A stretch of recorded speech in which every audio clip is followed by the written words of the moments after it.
여러분 안녕하십니까. 미래교육 내비게이션 정한입니다. 이제 3월 하순에 접어들었습니다.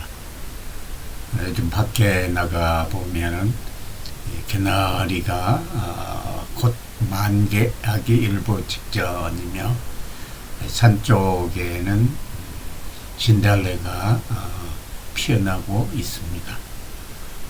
그 밖에 목련 등 봄꽃들이 활짝 피기 시작하고 있습니다. 이제 절기는 춘분이 가까워오면서 봄이 활짝 우리 곁을 다가오고 있습니다. 참으로 온 천지가 이제 봄 기운으로 넘치면서 희망과 활기가 더욱 우리 곁에서 우리들을 기쁘게 하고 있습니다. 오늘은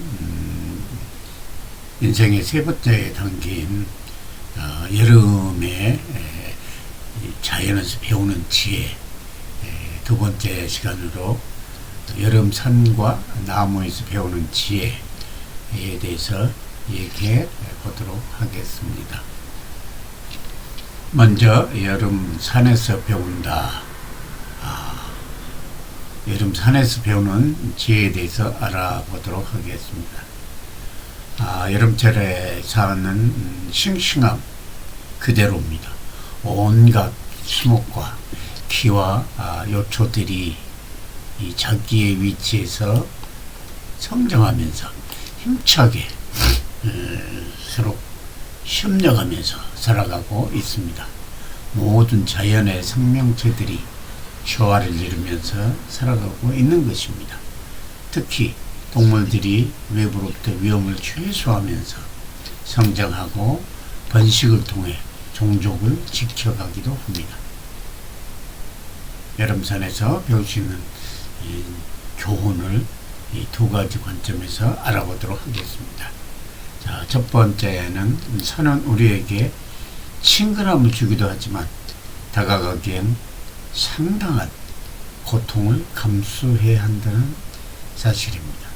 따라서 우리가 산에 오르면서 즐겁게 자연의 엄미한 모습을 보기 위해서는 그에 상당한 체력을 길러야, 기초 체력을 길러야 합니다. 산에 간다는 것은 힘든 일을 감수하고 나선 것입니다. 기초 체력이 튼튼해야 자신이 감수한 모든 힘든 일들을 견뎌내고 그 뒤에 있는 진정한 기쁨과 희열을 맛볼 수 있게 됩니다. 정상에 오르더라도 기초 체력이 약해 기진맥진하면 힘든 기억만이 우리에게 남고 힘든 일에 도전하는 일이 쉽지 않게 됩니다. 우리는 먼저 기본기를 닦는 일에 우선을 두어야 합니다.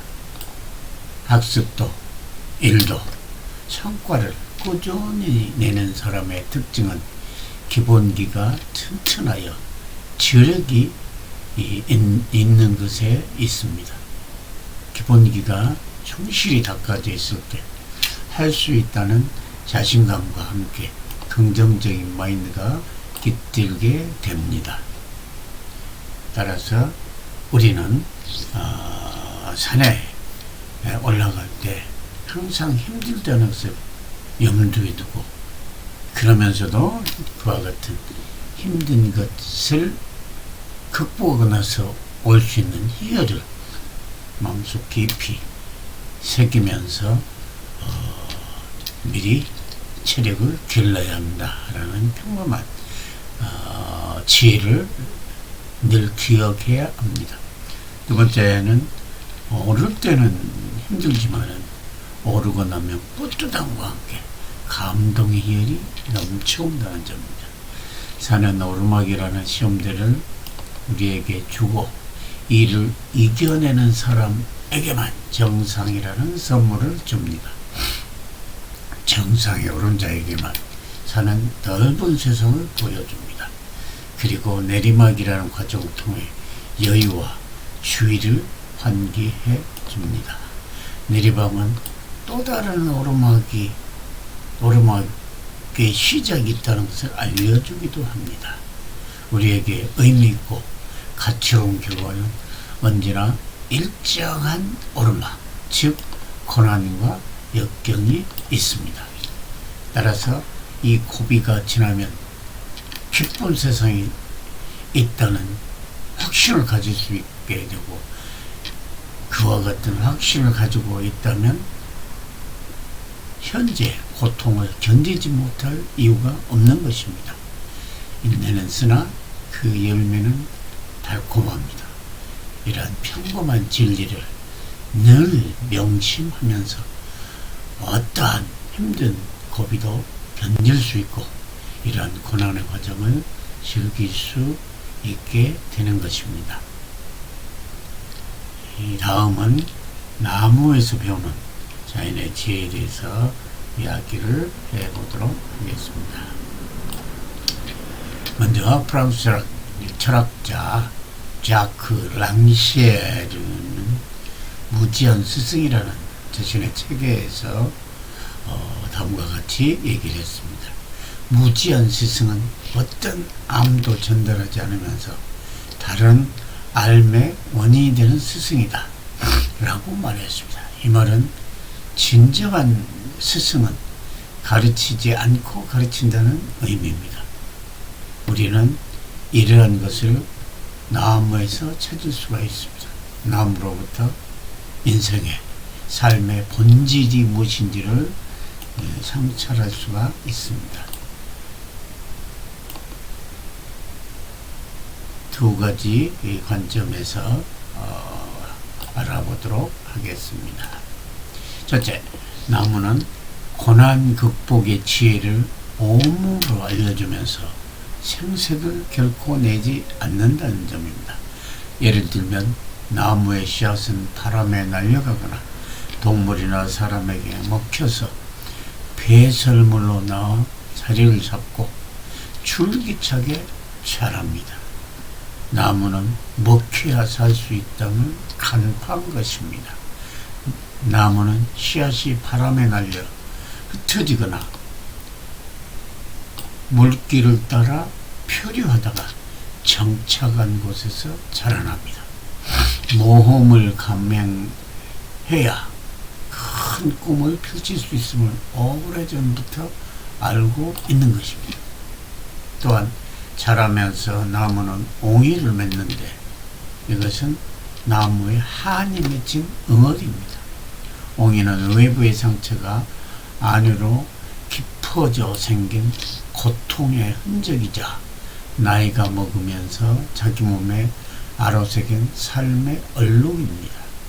우리는 모두 무한한 능력을 가지고 태어났습니다. 단지 환경에 따라 성장의 정도 차이가 있을 뿐입니다. 성장은 능력이 아니라 의지와 자세입니다. 하려고 하는 의지를 만들어주고 정신자세를 가로잡아주면 반드시 성장해 갈 수 있습니다. 다시 말해서 성장의 방법을 알려주기보다는 방향을 안내하고 스스로 배우고 배운 것을 연결하여 새로운 배움으로 나아가도록 방향을 제시해주면 성장해 간다는 얘기입니다. 매우 소중한 지혜입니다. 두 번째는 나무는 자신의 환경에 따라 하늘을 향해 가지를 뻗어가거나 땅으로 뿌리를 깊이 내리면서 스스로 자랍니다. 물론 나무별로 자라는 정도의 차이는 있지만 자신이 할 수 있는 최선의 힘으로 최대한 성장하여 자신의 존재감을 내세웁니다. 성장하면서 많은 가지가 뻗어나갑니다. 여러 가지들도 한 가지 나무 뒤에 줄기에 뻗어나오며 가지가 자라면서 환경의 열악함을 이겨내려고 굽은 가지가 생깁니다. 이러한 가지는 어려움을 잘 견뎠다는 것을 보여줍니다. 인생도 마찬가지입니다. 초년고생은 사서도 한다라는 말이 있습니다. 성장기에 어려움을 만나서 담금질을 하면 청장년 시절에 어떠한 어려움을 만나도 극복하는 힘을 발휘할 수도 있습니다. 지금까지 이 여름철 이 산과 나무에서 배우는 지혜에 대해서 각각 두 가지씩 알아보았습니다. 우리는 보다 큰 성장을 위해서는 상대적으로 덜 필요한 것은 없애주는 것이 중요합니다. 중요한 가지를 놔두고 나머지를 잘라주면 중요한 가지에서 더욱 무성한 가지가 나와 멋지고 더 성숙한 나무로 성장할 수 있습니다. 우리 인생도 마찬가지. 우리에게 불필요한 습관은 잘라내고 덜 중요한 일은 삼가고 더 중요한 일에 힘을 집중할 때 우리가 원하는 성장을 가져올 수 있습니다. 참으로 수목이 가득한 온열의 숲은 사랑의 힘이 넘치며 사랑의 징표인 꽃가루가 천지에 흩어집니다. 높은 생명, 사랑의 기운과 빛으로 차고 넘치며 그러한 사랑의 힘과 소리와 기운을 보고 듣고 느낄 수 있습니다. 오늘은 여름철 산과 나무에서 배우는 지혜에 대해서 알아봤습니다. 다음 시간은 여름절기에서 배우는 지혜에 대해서 알아보겠습니다. 감사합니다.